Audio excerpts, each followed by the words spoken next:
Here to tell us what he saw as he spoke to families and surveyed the devastation, Texas Lieutenant Governor Dan Patrick, who's been on site all weekend long. Dan, the reports keep changing, but as you heard Mike say, there may be more flooding. We want to get to the stories that you heard today, but are rescue and recovery crews ready for this if it rains again? Yeah, we are ready for it, or they are ready for it. And you know, Laura, when you do search, what you're doing is phase one, a quick search. They try to find everyone alive that they could find, and now we're in the second phase, still searching for life, but they're going back over the same areas they already searched, but with a new searcher. So you have fresh eyes on it to go back and look in detail as the water has gone down so far. You know, there's new trees, new bushes, new rocks you see, and you can see where you couldn't see under the water before. So I met with the families today. There were about 20 families that I met with. And I told them, I gave them my cell number. I said, you call me. I said, I'm not going to leave you. I'm not going to abandon you. I've got 8 grandkids. I'm going to look at your kids like I look at my kids, and Greg Abbott, myself, and the entire state of Texas. We're not going to leave until we find your child. Dan, I know you met with so many family members, and you had mentioned that yes. One family lost 5 members. Is that right? Could you share some of what you heard and saw? Yeah, so one family lost 5 members. They've recovered 2 of the bodies, their mother, their father, their sisters. So, and so they said, please find the other 3 for me. Please, Dan, find the other 3. And I said, we're going to do it. There were 2 other families, Laura, that I'm aware of. The soccer coach at the high school, and that was a family of 4 or 5. And there was another family that I'm aware of 5 that have been lost. This is entire families wiped out, and of course the children and the adults that have been lost. But we're still searching.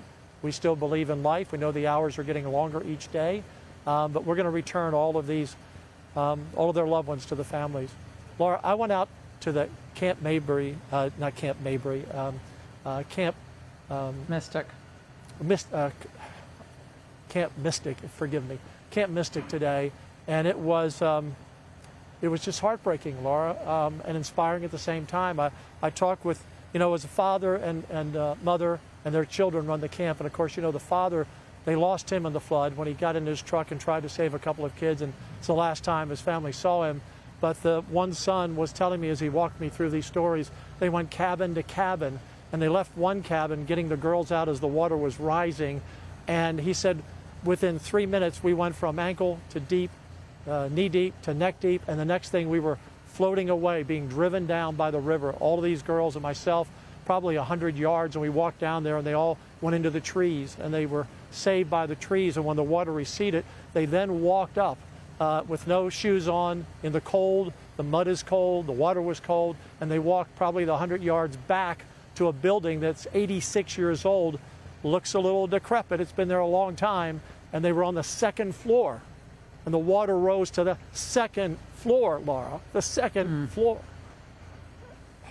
And a couple of 100 girls watched it, and they sang Christian songs, and that water stopped. And those children were saved. You know, there's a lot to be said. And I asked this family, I said, what's the message?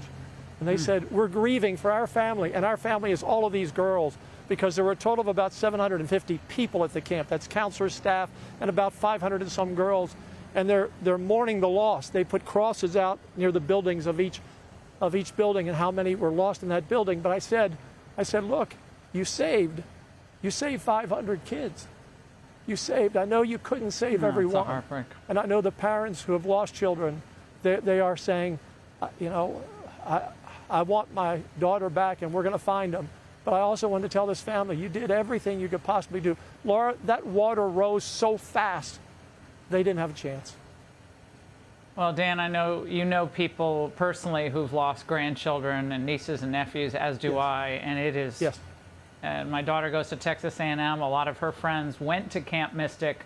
Yes. It's a special place. Yes. It was a special place for so many generations. And anyone trying to politicize this now, this at this point, I'm not even going to dignify a conversation with you. You've been dealing with the families and that for 24 hours straight. Dan, thank you very much for sharing those stories tonight with us. We appreciate it. Hey, Sean Hannity here. Hey, click here to subscribe to Fox News YouTube page and catch our hottest interviews and most compelling analysis. You will not get it anywhere else.